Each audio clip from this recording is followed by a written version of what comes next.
Franklin, Franklin. So you worked for the university, you said, for more than 30 years. 37 years. Wow. And you said that you guys have had to negotiate wages before in order to get your retiree health care now. I was never on a state negotiating team. That's made up of state employees. Oh, okay. But when they negotiate, they also negotiate for U of I employees. So, what's your reaction now to this bill that could potentially jeopardize the health care you depend on every day? Yes. I probably make a little bit better monthly because I have a lot of years in there. I paid year in and year out for my insurance, my dependents' insurance, with the promise that when I retired, if I had more than 20 years, that my insurance would be paid for. Well, it's not actually paid for. I still pay I retired early when I was 55, and until I reached Medicare age at 65, I had my insurance through personal care, and we also still end up having to make the co-pays on our prescription drugs. I have to pay an average of $179 a month for my prescription drugs. Those are the co-pays on those drugs.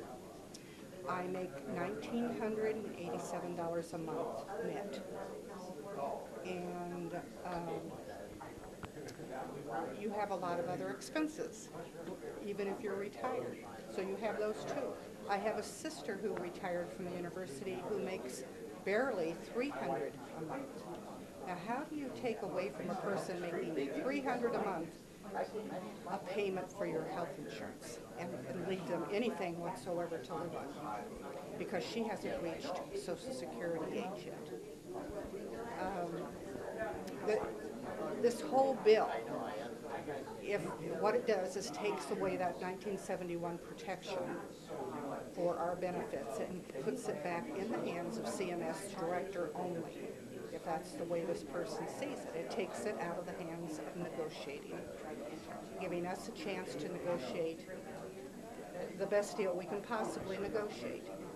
At the same time, it gives it to this director of CMS, and he will now have the ability to do this all on his own, no more negotiating.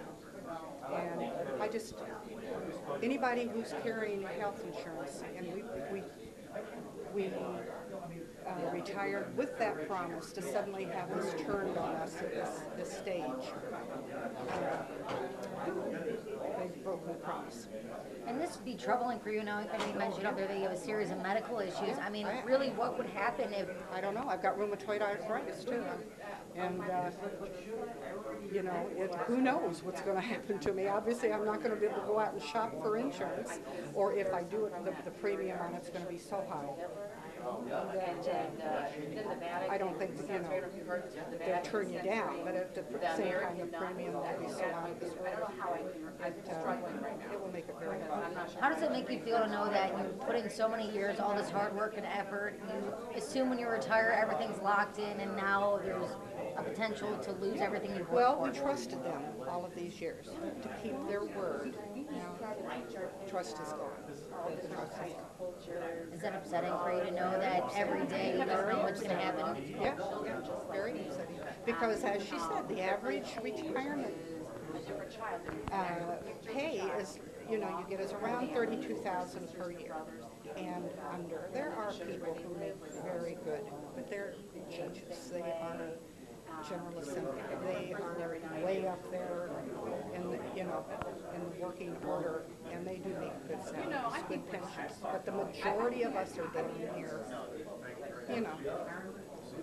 We had not planned on paying people health insurance at this stage. So what would you tell lawmakers if you got a chance to talk to them one-on-one about not passing this bill? Do not pass this bill. There are people who make $300, $400, $500 a month. I don't know how you can ask people to pay any additional premium for their health insurance when they make that kind of protection. What would you say would be the worst case scenario at this point? Well, the worst case scenario is they pass it, and if they would take it away from us. That would be the worst case scenario. I I just can't feature having to do anything else. I have never had to go out and search for private health care. And I don't know what I would do. Thank you so much.